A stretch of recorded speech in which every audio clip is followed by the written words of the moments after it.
Now that we figured out how to travel with our partners, we want to travel in our kitchens. I got one of my food besties. You know I got a lot of food besties. But you are my foodie travel bestie, Rashad Jiles. And you have traveled the world, and now you have a new book out. I do. Oh, my goodness. Rashad Eats the World. Tell us about that. Yeah, so my new book is called Rashad Eats the World, Using Your Palate as a Passport. Ooh. So you can travel the world right in your kitchen. We don't have to. You don't have to go. I want you to go. Okay. But, I know. You know, but if you need to stay at home, you can go for too. many of us who have to stay at home for now. Okay. All right, so you actually brought one of your recipes today. I did. All right, what we got? All right, so today we are making kimchi and collards. Kimchi and collards. Okay, where is this originating from? I mean, I know where the collards come from, but tell us about the rest of the inspiration. All right, so a lot of times people like to mix their greens. So some people mix their cabbage with their greens, right?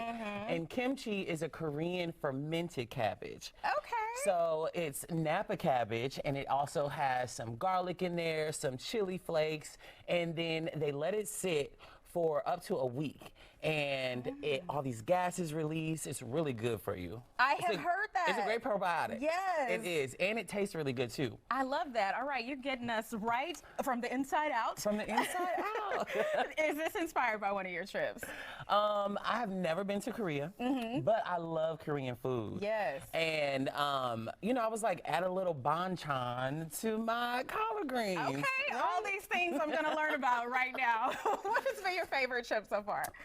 My favorite, I would probably have to say Thailand or Trinidad and Tobago. Ooh, Two of my favorites. I have been to Trinidad and Tobago. And you know that's a good time. It's a time. You know how we do. The soca's gonna get you going when you get to Trinidad. Yes, indeed. All right, so let's get started on these greens. Okay, so first things first, you want to pick a good batch of collard greens. So what I like to look for are like evenly green leaves. You don't want too many blemishes. You want them to be pretty firm. I mean, that is something it's not my strong suit, I will say. Does it matter if it has, you know, little holes and things in them? The little holes don't matter too much, but a nice full leaf is what you're going to be looking for, like this one right here. Okay. So if it looks like this, that is you're in gorgeous. business. If it looks like you can fan yourself with it, you're good. You're in business.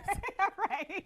So how many people are we feeding with these 3 bunches, Rashad? So with these 3 bunches, you can feed about 4 people as a side dish. Okay, and you're saving time with the store-bought kimchi. Are you also saving me money? We're saving some money because greens don't actually cost that much. You can make this entire meal for about $15 to $20.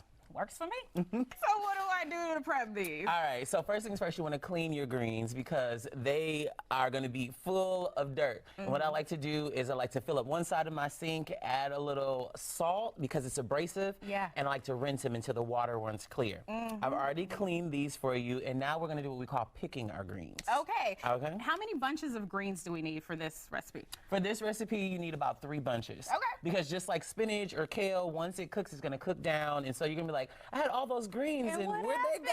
I'm still hungry. So you're going to need about 3 bunches. Okay. Right? And I'll show you how to pick them. All right. So we have our cleaned collard greens, and what I like to do is flip them over, and then I like to take my knife and just run it down the vein, just like that. Okay. So the vein, you can eat, but it's pretty fibrous, and it's, you know, it's not that good. Okay. So then I just flip it like that, and then I give it a roll. Oh, okay. And give it a roll.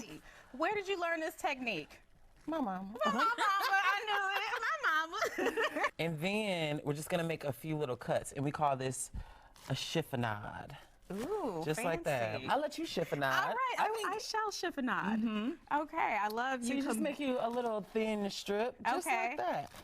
I love how you combine your family knowledge. Okay, so do I have to chiffonade this as well? No, I got you on the next one. I got you on the next one. So we'll move along. All right. Appreciate So it. in my recipe, I make my turkey stock from scratch. Okay. But if you don't have the time for that, a store-bought chicken stock works just as well. Save us some time. We So appreciate we're just gonna add that. We're gonna add our chicken stock, and then we're gonna add some spices as well. We're doing this whole carton here. All right. And then we're gonna go ahead and add our greens. Okay. I can do that. Got it all boiling. right? And so Okay. we let that go. Okay. And in the meantime, we'll take out our turkey from our turkey stock, and then we'll just pick that. And so we'll have some meaty greens. I like a little meat in my greens. Yes. Now, what other seasonings do you usually use with your greens? Now, what I will say. Wait, I love how you like, oh, hold on a second. It's in the book. Right? Yes, it's in the book. But one thing I really love is the turkey stock gives it a whole lot of flavor. Okay. When it's smoked, it has a lot of salt in there already, so I definitely add some salt.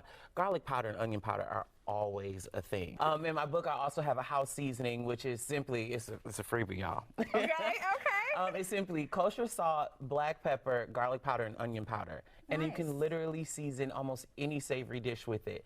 And those are key components. And one of my secrets is a little bit of brown sugar. A little bit of brown.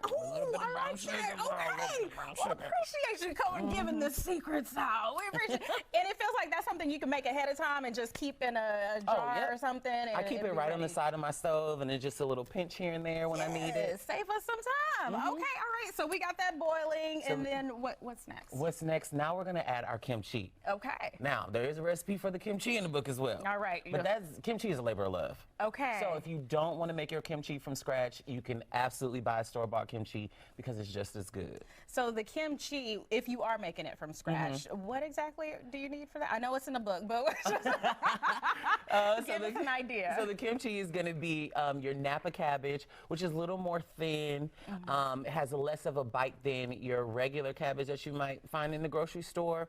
It also has some carrots, some garlic, some chili flakes. So you can make it as spicy or as mild as you want.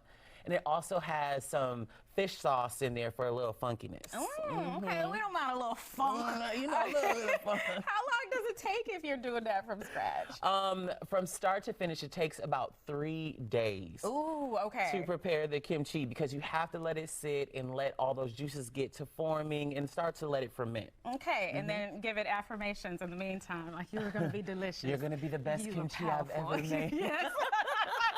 I cannot mess with you. Okay, so after we add the kimchi, we can add that. Yep. All right. Add the kimchi right Bam. in there, and you just let that go. And then how long are we letting it cook?